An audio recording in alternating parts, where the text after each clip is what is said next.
CPM-നെ വെല്ലുവിളിച്ച് ജി സുധാകരൻ അമ്പലപ്പുഴയിൽ സ്വതന്ത്രനായി മത്സരിക്കും. CPM പൊളിറ്റിക്കൽ ക്രിമിനലുകളെ കൂടെ കൊണ്ടു നടക്കുകയാണെന്ന് ജി സുധാകരൻ കുറ്റപ്പെടുത്തി. അവരെ ആയുധമാക്കി വ്യക്തിഹത്യ നടത്തുകയാണ്.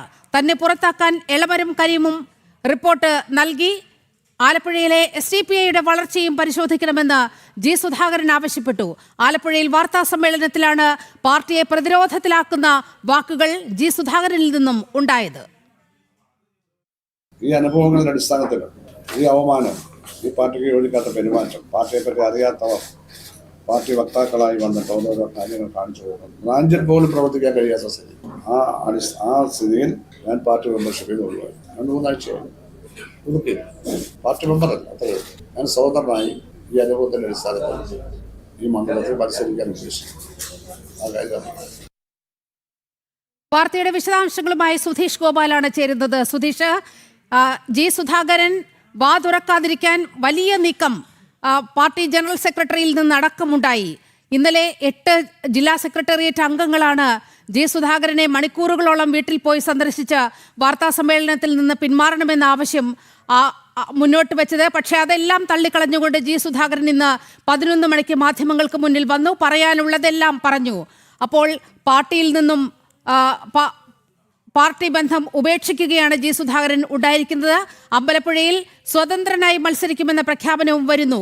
എങ്ങനെയാണ് അദ്ദേഹത്തിന്റെ വാർത്താ സമ്മേളനത്തെ സമഗ്രമായി വിലയിരുത്തുക?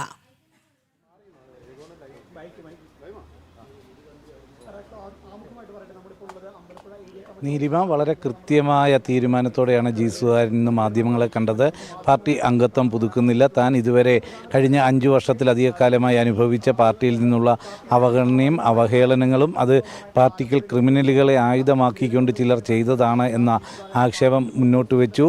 അതോടൊപ്പം തന്നെയാണ് പാർട്ടി നിയോഗിച്ച കമ്മീഷൻ, അതായത് സലാമിൻ്റെ ജയത്തിന് ശേഷവും വോട്ട് കുറഞ്ഞു എന്ന പരാതിയിന്മേൽ നടന്ന അന്വേഷണ റിപ്പോർട്ടിൽ താൻ കൊടുത്ത വിശദീകരണം ഒന്നും തന്നെ പരിഗണിക്കാതെ കള്ള റിപ്പോർട്ട് നൽകിക്കൊണ്ട് 22 കുറ്റങ്ങൾ ആരോപിച്ച് തന്നെ പാർട്ടിയിൽ നിന്നും പുറത്താക്കാൻ ആസൂത്രിത നീക്കം നടന്നു. അത് ഇത്തരത്തിലുള്ള നിരന്തരമായ പീഡനങ്ങൾ ഇല്ലെങ്കിൽ അവഗണനയും അവഹേളനങ്ങളും സഹിക്കവയ്യാതെയാണ് താൻ പാർട്ടി വിടുന്നത്. താൻ പാർട്ടി വിട്ട് കോൺഗ്രസിൽ പോകുന്നു എന്ന പ്രചരണം നടത്തി. ഭുവനേന്ദ്രനെ കൊന്ന കോൺഗ്രസിലേക്ക് പോകുന്നു എന്നാണ് പറയുന്നത്.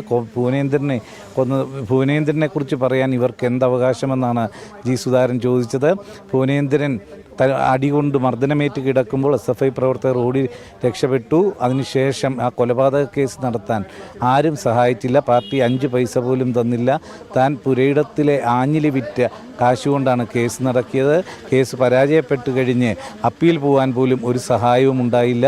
ഇത്തരക്കാരാണ് ഭുവനേന്ദ്രൻ്റെ പേരിൽ തന്നെ വിമർശിക്കുന്നത്. തനിക്കെതിരെ നിരന്തരം വ്യക്തിഹത്യയാണ് ഉണ്ടായത്. ഞാൻ ആർക്കെതിരെയും വ്യക്തിഹത്യ നടത്തിയിട്ടില്ല. എന്നാൽ പാർട്ടി ലൈനിൽ പറയേണ്ട കാര്യങ്ങൾ തുടർന്നും പറയും. താൻ അമ്പലപ്പുഴയിൽ മത്സരിക്കും. ഇത്തരത്തിലുണ്ടായ നിരന്തര അവഗണനയുടെ ഭാഗമായാണ് താൻ മത്സരിക്കുന്നത് എന്നതാണ് ചൂണ്ടിക്കാണിച്ചത്. ഇതോടൊപ്പമാണ് അമ്പലപ്പുഴയിലെ ഇപ്പോൾ ഉണ്ടായ SDPIയുടെ വളർച്ചയടക്കമുള്ള കാര്യങ്ങൾ ചൂണ്ടിക്കാണിച്ചത്. താൻ ഇവിടെയുള്ളപ്പോൾ, താൻ കാര്യങ്ങൾ നിയന്ത്രിച്ചിരുന്നപ്പോൾ പാർട്ടി ഓരോ സീറ്റിലും വിജയിച്ച് കയറുകയായിരുന്നു. എന്നാൽ ഇപ്പോൾ SDPI ഒരു പഞ്ചായത്തിൽ തന്നെ 6 വാർഡുകളിൽ വിജയിച്ചിരിക്കുന്നു. ഇവർ എങ്ങനെ ഇത്ര മുന്നോട്ട് പോകുന്നു, ഇവരുടെ വളർച്ച എങ്ങനെ ഉണ്ടായി, ആരാണ് സഹായിച്ചത് എന്നതടക്കമുള്ള കാര്യങ്ങളാണ് ജി സുധാകരൻ ചോദിക്കുന്നത്. ഇത്തരത്തിൽ വളരെ കൃത്യമായി പറയേണ്ടതെല്ലാം പറഞ്ഞുകൊണ്ട് വളരെ വിശദീകരിച്ച് താൻ എന്തുകൊണ്ട് മത്സരിക്കേണ്ടി വന്നു എന്ന് പറയുന്നു. അപ്പോൾ പിന്തുണ ആരുടെയെങ്കിലും ലഭിക്കും തന്നാൽ അത് സ്വീകരിക്കുമെന്ന ചോദ്യത്തിന് പിന്തുണ എന്തിൻ്റെ അടിസ്ഥാനത്തിലാണെന്ന് പരിശോധിച്ച ശേഷമേ അതിൽ തീരുമാനമെടുക്കൂ എന്നതാണ് ജി സുധാകരൻ വ്യക്തമാക്കിയിരിക്കുന്നത്. എന്തുതന്നെയായാലും UDFൻ്റെ പിന്തുണ ജി സുധാകരന് ലഭിക്കും എന്ന സൂചനകളാണ് പുറത്തു വരുന്നത്. അത്തരത്തിൽ അമ്പലപ്പുഴ മണ്ഡലത്തിൽ തന്നെ ജി സുധാകരൻ മത്സരിക്കുന്നു എന്നതാണ് വ്യക്തമാക്കുന്നത്. അത് പൊളിറ്റിക്കൽ ക്രിമിനലുകൾക്കെതിരെ സംസാരിച്ചുകൊണ്ടാവും തൻ്റെ മത്സരമെന്നും ജി സുധാകരൻ പറയുന്നു. അതിനോട് കൂട്ടിച്ചേർത്താണ് എളമരം കരീമും മറ്റും നടത്തിയ ഇത്തരം ആസൂത്രിതമായി തന്നെ പുറത്താക്കാൻ നടത്തിയ നീക്കം. അതോടൊപ്പം തൻ്റെ പിതാവിനെ അടക്കം അപഹസിച്ചുകൊണ്ട് ഉള്ള ഫേസ്ബുക്ക് പോസ്റ്റുകൾ അതൊരു CPM ലോക്കൽ കമ്മിറ്റി അംഗം തന്നെ നടത്തി. എന്നിട്ട് പോലും ഒരു തരത്തിലുള്ള മറുപടിയും ഇല്ലെങ്കിൽ അതിനെ തിരുത്തുന്ന ഒരു സമീപനവും ഉണ്ടായിട്ടില്ല എന്നതടക്കമാണ് ജി സുധാകരൻ ചൂണ്ടിക്കാട്ടിയിട്ടുള്ളത്. ഇതിൻ്റെ എല്ലാ അടിസ്ഥാനത്തിൽ പാർട്ടി വിടുന്നു, പാർട്ടിയിൽ നിന്ന് മോചിതനാവുന്നു, ഇനിയും സ്വതന്ത്രനായി അമ്പലപ്പുഴയിൽ മത്സരിക്കുന്നു, അത് പാർട്ടിയെ ചതിച്ചിട്ടല്ല, പാർട്ടി അംഗത്വത്തിൽ നിന്ന് മാറിയിട്ടാണ് എന്ന വിശദീകരണമാണ് തരുന്നത്. അതോടൊപ്പം തന്നെ കേരളത്തിന് ഒന്ന് തുടരുക. ഇപ്പോൾ ഇടത് നിരീക്ഷകൻ NM പിയേഴ്സൺ കൂടി നമ്മോടൊപ്പം ചേരുകയാണ്. ശ്രീ NM പിയേഴ്സൺ, അങ്ങനെ വീറോടെ സലാം പറഞ്ഞ് പാർട്ടി ബന്ധം ഉപേക്ഷിച്ച് ജി സുധാകരൻ പുറത്തു വന്നിരിക്കുകയാണ്. പാർട്ടിയിലെ പൊളിറ്റിക്കൽ ക്രിമിനലിസത്തിനെതിരെ വലിയ രീതിയിൽ അദ്ദേഹം വിമർശനങ്ങൾ ഉന്നയിക്കുന്നു. അമ്പലപ്പുഴയിൽ സ്വതന്ത്ര സ്ഥാനാർത്ഥിയായി മത്സരിക്കും. എത്രമാത്രം പ്രതിരോധത്തിലാവുകയാണ് CPM ഈ ഘട്ടത്തിൽ? ഈ സുധാകരൻ പറയുന്ന വിഷയങ്ങളെ ഗൗരവമായിട്ടെടുക്കുകയോ അത് നിഷ്പക്ഷമായിട്ട് പരിശോധിക്കുകയോ ചെയ്യാത്തതിന്റെ ഫലമായി സംഭവിച്ച ദുരന്തമാണത്. സാധാരണ രീതിയിൽ പാർട്ടി നടപടിക്കൊരാളെ വിധേയമാക്കാൻ തീരുമാനിക്കുമ്പോൾ പാർട്ടി കമ്മീഷനുകളുടെ പ്രധാനപ്പെട്ട ചുമതല എന്ന് പറയുന്നത് പാർട്ടിക്ക് നടപടിയെടുക്കാൻ പറ്റുന്ന തരത്തിലുള്ള കമ്മീഷൻ റിപ്പോർട്ട് നൽകലാണ്. അതായിരിക്കണം എളമരം കമ്മീൽ നൽകിയിട്ടുണ്ടാവുക. അങ്ങനെ എളമരം കരീം സുധാകരനെ പുറത്താക്കുന്നതിന് സഹായകരമായിട്ടുള്ള റിപ്പോർട്ട് നൽകുകയും അവസാനം സുധാകരൻ വളരെ ശക്തമായിട്ടുള്ള രീതിയിൽ അതിനോട് പ്രതികരിച്ച് പുറത്തു പോവുകയും ചെയ്യുന്ന ഒരു സാഹചര്യമാണ് നമ്മളിപ്പോൾ കാണുന്നത്. ആലപ്പുഴ ജില്ലയിൽ പൊതുവെ CPM നേരിടുന്ന പ്രതിസന്ധികളെ ഇത് കൂടുതൽ തീക്ഷ്ണവും തീവ്രമാക്കും എന്നാണ് എനിക്ക് തോന്നുന്നത്. ശ്രീ NM പിയേഴ്സൺ, മറ്റൊരു ചോദ്യം കൂടി. ഈ പൊളിറ്റിക്കൽ ക്രിമിനലിസത്തിന്റെ കാര്യം പറയുമ്പോൾ തന്നെ SDPI എന്ന് പറയുന്ന സംഘടന, പാർട്ടിക്കകത്ത് അവർ വരുത്തിയിരിക്കുന്ന ഒരു സ്വാധീനം, അതൊക്കെ എടുത്തു പറയുന്ന ഒരു സാഹചര്യം ഉണ്ടായി. ആലപ്പുഴയിലെ SDPIയുടെ വളർച്ച പരിശോധിക്കണമെന്ന് ജി സുധാകരൻ പറയുമ്പോൾ ഈ പൊളിറ്റിക്കൽ ഇസ്ലാമിന്റെ കടന്നുവരവ് ഈ പാർട്ടിയിൽ ചില തരത്തിൽ പ്രശ്നങ്ങൾ ഉണ്ടാക്കുന്നുണ്ട് എന്ന് പറയാതെ പറയുന്ന ഒരു സാഹചര്യം കൂടിയുണ്ട്. അങ്ങ് എങ്ങനെയാണ് ഇതിനെ കൂടി വിലയിരുത്തുന്നത്? അല്ല, നേരത്തെ ഇത് അത്തരത്തിലുള്ളൊരു പ്രീണനമുണ്ട് എന്ന് വന്നു വരികയും അതിനെതിരെ ശക്തമായിട്ടുള്ള നിലപാടെടുക്കുകയും ചെയ്തിട്ടാണ് CPM ഇപ്പോൾ ജമാഅത്തെ ഇസ്ലാമിക്കെതിരെയൊക്കെ ശക്തമായിട്ടുള്ള നിലപാടെടുത്ത് നിൽക്കുന്നത്. അതിന്റെ മുൻകാലങ്ങളിൽ സംഭവിച്ച ദുരന്തമാണ് ആലപ്പുഴയിൽ ഇത്തരത്തിൽ ഈ പൊളിറ്റിക്കൽ ഇസ്ലാമിസ്റ്റുകൾക്ക് CPM-നകത്ത് കടന്നു കൂടാനും അതുപോലെ ജി സുധാകരനെ പോലെയുള്ള പ്രമുഖനായിട്ടുള്ള നേതാവിനെതിരെ അകത്ത് നിന്ന് പണി നടത്താനും അദ്ദേഹത്തെ പുറത്തെത്തിക്കുന്ന തരത്തിലേക്ക് പ്രവർത്തനം കൊണ്ടുപോകാനും ഒക്കെ കഴിഞ്ഞത് എന്നാണ് ഞാൻ വിചാരിക്കുന്നത്. അതിൽ വളരെ പ്രത്യക്ഷമായ ചില ഇടപെടലുകളൊക്കെ നമുക്ക് കാണാൻ കഴിയും. ഒരുപക്ഷെ നിരുപദ്രവം അത്തരത്തിൽ ഒരു ഘടകവും ഇല്ല എന്നൊക്കെ പുറത്തുനിന്ന് നോക്കുന്നവർക്ക് ഒരുപക്ഷെ മനസ്സിലാകാം. പക്ഷേ രാഷ്ട്രീയം വളരെ കൃത്യമായി നിരീക്ഷിക്കുന്ന ആളുകളെ സംബന്ധിച്ചിടത്തോളം എളമരം കരീമാണ് ഇദ്ദേഹത്തെ പുറത്താക്കാനുള്ള റിപ്പോർട്ട് സമർപ്പിക്കുന്നത്. അതിന് ഒത്താശ ചെയ്യുന്നത് H സലാം ഉൾപ്പെടെയുള്ള R നാസർ ഉൾപ്പെടെയുള്ള ഈ ഇത്തരത്തിൽ ഈ പാർട്ടിയിലെ നയ വ്യതിയാനത്തിന് ചുക്കാൻ പിടിക്കുന്ന ചില ആളുകളൊക്കെ കൂടി സുധാകരനെ പുകച്ച് പുറത്തു ചാടിക്കുന്ന ഒരു സാഹചര്യം കൂടി ഉണ്ടാകുന്നു എന്നുള്ള വിമർശനം ഉയരുന്നുണ്ട്. അല്ല, നേരത്തെ തന്നെ അത് അതിശക്തമായിരുന്നു. പ്രത്യേകിച്ച് സലാമിനെതിരെ ജി സുധാകരന്റെ പ്രതികരണവും അതേപോലെ തന്നെ അദ്ദേഹം നടത്തിയിട്ടുള്ള രൂക്ഷമായിട്ടുള്ള വിമർശനവും ഒക്കെ വേണ്ടത്ര ശരിയായിട്ടുള്ള രീതിയിൽ ഉൾക്കൊണ്ടുകൊണ്ട് പാർട്ടി നടപടികളിലേക്ക് പോയിരുന്നെങ്കിൽ ഈ ഒരു പ്രശ്നത്തിലേക്ക് ഈ കാര്യങ്ങൾ എത്തിച്ചേരില്ലായിരുന്നു എന്നാണ് ഞാൻ വിശ്വസിക്കുന്നത്. കാരണം കഴിഞ്ഞ ദിവസമൊക്കെ നമ്മൾ കണ്ട ഒരു കാഴ്ച എന്താണെന്ന് വെച്ച് കഴിഞ്ഞിട്ടുണ്ടെങ്കിൽ ഏതാണ്ട് പാർട്ടിയുടെ എല്ലാ പ്രമുഖരായിട്ടുള്ള നേതാക്കളും ഒരുമിച്ച് പോയി അദ്ദേഹത്തെ കാണുകയും ചെയ്തത്. പക്ഷെ നേരത്തെ കണ്ടിരുന്നെങ്കിൽ ഇത്തരം പ്രശ്നങ്ങൾ ഉണ്ടാകുമായിരുന്നില്ല. വളരെയധികം നന്ദി ശ്രീ NM പിയേഴ്സൺ ഈ ഘട്ടത്തിൽ ജനം TVയോട് പ്രതികരിച്ചതിന്. സുധീഷ് ഗോപാലിലേക്ക് ഒരിക്കൽ കൂടി പോവുകയാണ്. സുധീഷ്, പാർട്ടിയെ വലിയ സമ്മർദ്ദത്തിലേക്ക് നയിച്ചിട്ടുണ്ട് ജി സുധാകരന്റെ വാക്കുകൾ. അടിയന്തിരമായി അമ്പലപ്പുഴ ഏരിയ കമ്മിറ്റി യോഗം ചേരുന്നു എന്നാണ് മനസ്സിലാകുന്നത്.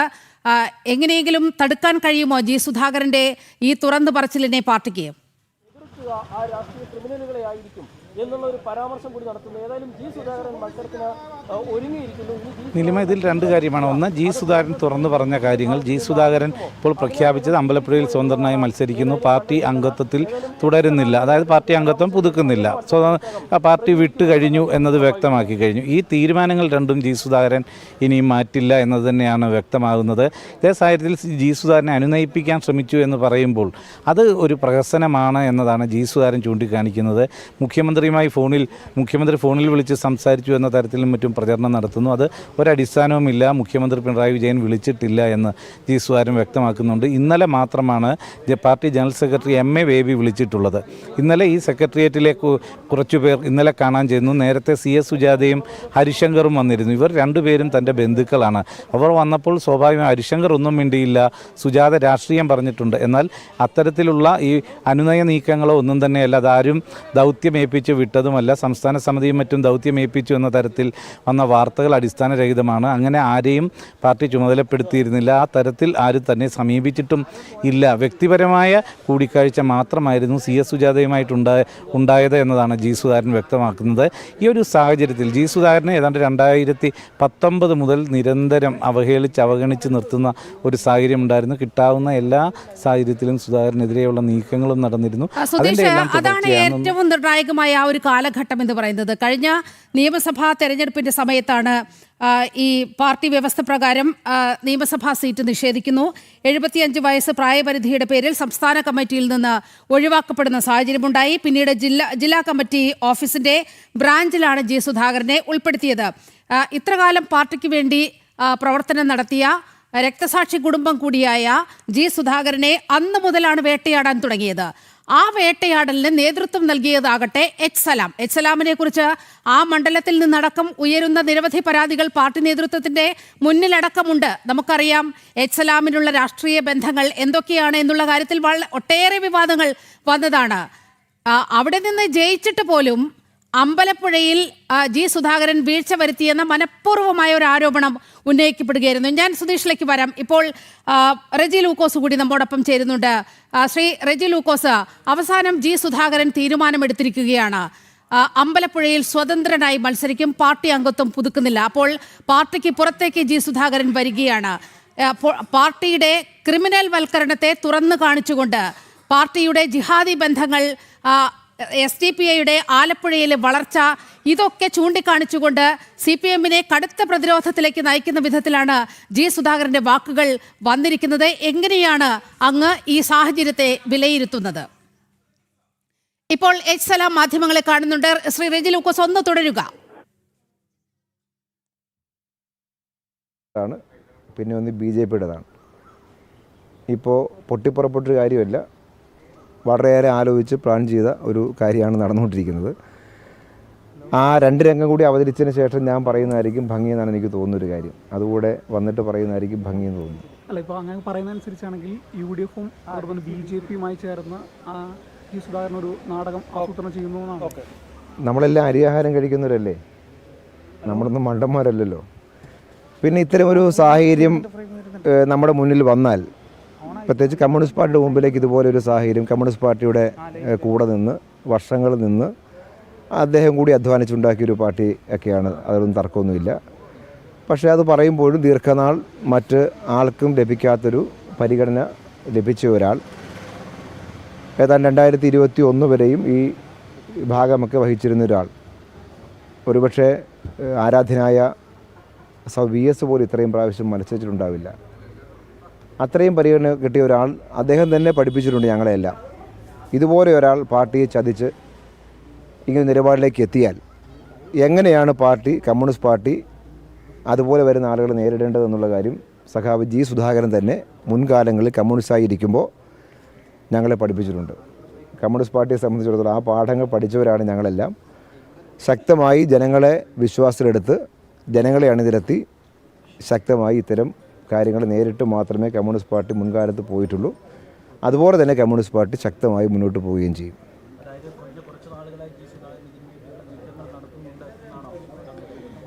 നിങ്ങൾ മാധ്യമപ്രവർത്തകർ തന്നെ നിങ്ങൾക്കറിയുമല്ലോ എന്തെല്ലാമാണ് ഉണ്ടായിട്ടുള്ള കാര്യം എന്നുള്ള കാര്യം. എന്തുകൊണ്ടാണ് ഒരു മാസമായി അമ്പലപ്പുഴയെക്കുറിച്ച് ഇങ്ങനെ ചർച്ച നടന്നുകൊണ്ട് എന്തുകൊണ്ടാണ്? അതെല്ലാം ഏത് തരത്തിൽ ക്രിയേറ്റ് ചെയ്യപ്പെട്ടതാണെന്ന് മാധ്യമപ്രവർത്തകർ നിങ്ങൾക്ക് തന്നെ അറിയാം. ഞാനത് വിശദീകരിക്കേണ്ട കാര്യമൊന്നുമില്ല. അവഗണന നിങ്ങളുടെയൊക്കെ ഭാഗത്ത് ഉണ്ടായിട്ടുണ്ട്. കാരണം അദ്ദേഹം നിങ്ങളുടെയൊക്കെ നേതാവായിരുന്നു. അദ്ദേഹം ഈ ഒരു പദവികളിൽ നിന്നെല്ലാം ഒഴിഞ്ഞു വന്നിട്ട് അദ്ദേഹത്തിനൊരു മാന്യമായൊരു സ്ഥാനം, ഒരു വർഗ്ഗബഹുജന സംഘടനകളുടെ പരിപാടി പോലും കൊടുക്കുന്നില്ല എന്നുള്ളതായിരുന്നു അദ്ദേഹത്തിൻ്റെ പരാതി. അതല്ല, ഞാനത് അധികമായി ഇപ്പോൾ ഞാൻ പറയാൻ ഉദ്ദേശിക്കുന്നില്ല. ഞാൻ പറഞ്ഞല്ലോ 2 രംഗം കൂടി അവതരിക്കാനുണ്ട്. അതിനുശേഷം വേണമെങ്കിൽ വിശദമായി ഞാൻ പാർട്ടിയോട് ചോദിച്ചിട്ട് പറയാം. ഇപ്പോൾ സ്ഥാനാർത്ഥിത്വം പ്രഖ്യാപിച്ചു കഴിഞ്ഞു. അപ്പോൾ അങ്ങനെ ഒരു സ്ഥാനാർത്ഥിത്വം പ്രഖ്യാപിച്ച് മുതിർന്ന നേതാവ് പാർട്ടിയിൽ നിന്ന് മാറി വരുമ്പോൾ അത് ഏതെങ്കിലും രൂപത്തിലുള്ള ക്ഷീണമാവോ? പാർട്ടി അണികൾ ഏത് ഭാഗത്തായി? പാർട്ടി അണികൾ പാർട്ടിയുടെ ഭാഗത്തായിരിക്കും. അത് ആര് സ്ഥാനാർത്ഥിയായാലും, ഞാൻ സ്ഥാനാർത്ഥിയായാലും സഖാവ് ജി സുധാകരൻ സ്ഥാനാർത്ഥിയായാലും പാർട്ടി അണികൾ പാർട്ടിയുടെ പക്ഷത്തായിരിക്കും. പാർട്ടി ചിഹ്നത്തിലായിരിക്കും തീർച്ചയായിട്ടും. തിരിച്ചടിയാകില്ല എന്നാണോ അങ്ങ് കരുതുന്നത്? ഒരു 15 ആൾ പോലും ഈ അമ്പലപ്പുഴ ഏരിയയിൽ പാർട്ടിയിൽ നിന്ന് പോവില്ല. ഈ പണ്ട് VS-ന് ഒരു ഘട്ടത്തിൽ പാർട്ടി സ്ഥാനാർത്ഥിത്വം നിഷേധിച്ച ഒരു സമയത്ത് ജി സുധാകരൻ തന്നെ പറഞ്ഞൊരു വാക്കുണ്ട്, ഈ എല്ലാ കാലവും എല്ലാവർക്കും മത്സരിക്കാൻ പറ്റില്ലല്ലോ എന്ന്. അതിപ്പോൾ സ്വയം തിരിഞ്ഞു ചോദിക്കുകയാണ്. എന്നോട് ചോദിക്കേണ്ടത് രാവിലെ അവിടെ ചോദിച്ചാൽ പോരായിരുന്നു ഈ ചോദ്യം. അപ്പോൾ ഉത്തരം കിട്ടിയാ? ഈ 3 തവണ സിറ്റിംഗ് MLA-മാരായുള്ള ആളുകൾ ഇപ്പോഴും മത്സരിക്കുന്നുണ്ട്. അവർ കാശിക്ക് പോകാനാണോ മത്സരിക്കുന്നുള്ള മറു ചോദ്യം കൂടി ജി സുധാകരൻ ചോദിക്കുന്നുണ്ട്. അതിനെക്കുറിച്ച് എന്താ അഭിപ്രായം? തുടർച്ചയായി മത്സരിക്കുന്നവരെ കുറിച്ച് ഇപ്പോഴും പ്രായപരിധിക്ക് പുറത്ത് മത്സരിക്കുന്നവരുണ്ടല്ലോ. അതല്ല, ഞാനിപ്പോൾ കഴിഞ്ഞ പ്രാവശ്യം സ്ഥാനാർത്ഥിയായത് ഞാൻ പാർട്ടിയുടെ അടുത്ത് പോയിട്ട് എന്നെ സ്ഥാനാർത്ഥിയാക്കണമെന്ന് പറഞ്ഞിട്ടല്ല. ഞാൻ സ്ഥാനാർത്ഥിയാകുന്ന സമയത്ത് അമ്പലപ്പുഴ മണ്ഡലത്തിൽ സെക്രട്ടറി ആയിട്ട് ഞാൻ വർക്ക് ചെയ്തുകൊണ്ടിരിക്കുമ്പോഴാണ് സ്ഥാനാർത്ഥിയാവുന്നത്. അത് കേരളത്തിൽ മൊത്തം 33 മണ്ഡലങ്ങളിൽ പുതിയ സ്ഥാനാർത്ഥിയെ നിശ്ചയിക്കാൻ പാർട്ടി സംസ്ഥാന കമ്മിറ്റി മത്സരിപ്പിക്കാൻ സംസ്ഥാന കമ്മിറ്റി തീരുമാനിച്ചു. അമ്പലപ്പുഴയിൽ അദ്ദേഹം മത്സരിക്കുന്നില്ല എന്ന് പാർട്ടി നിശ്ചയിച്ചപ്പോൾ പകരം എൻ്റെ പേരാണ് നിശ്ചയിച്ചത്. അതിനു മുമ്പ് ഒരാഴ്ച മുമ്പ് അദ്ദേഹത്തോട് ഞാൻ പോയി സംസാരിക്കുകയാണ്, ഇലക്ഷൻ സെക്രട്ടറി എന്നുള്ള നിലയിൽ. കാരണം ആ സമയത്ത് നോർമലി അദ്ദേഹം തന്നെയായിരിക്കും സ്ഥാനാർത്ഥി എന്നൊരു പൊതു ധാരണയാണ് നമുക്കുണ്ടായിരുന്നത്. ഞാൻ പോയി സംസാരിച്ചത് ചുവരെഴുതാൻ ആവശ്യമായ ഏർപ്പാടുണ്ടാക്കട്ടെ, അപ്പം അതിന് മുന്നേ പ്രാവശ്യം ചുവരെഴുതിയ ആൾക്കാരെ വിളിക്കട്ടെ എന്നാണ് ഞാൻ പോയി ചോദിക്കുന്നത്. അത് അദ്ദേഹത്തിന് ചോദിച്ചാൽ മതി, അദ്ദേഹം തന്നെ പറയും. ഇപ്പോൾ പറയുമെന്ന് എനിക്കറിയില്ല, അദ്ദേഹം ചോദിച്ചാൽ മതി. അതാണ് എൻ്റെ നിലപാട്. അന്ന് അങ്ങനെയായിരുന്നു. അദ്ദേഹം കേരളത്തിൽ മൊത്തം 33 ആളുകൾ മാറിയ കൂട്ടത്തിൽ അദ്ദേഹം ഇവിടുന്ന് മാറി, പകരം ഞാനാണ് സ്ഥാനാർത്ഥിയാവും നല്ലതെന്ന് പാർട്ടി പൊതുവെ തീരുമാനിച്ചു. എന്നെ സ്ഥാനാർത്ഥിയാക്കി, ഞാൻ ജയിക്കുകയും ചെയ്തു. കേരളത്തിൽ 33 സീറ്റുകളിൽ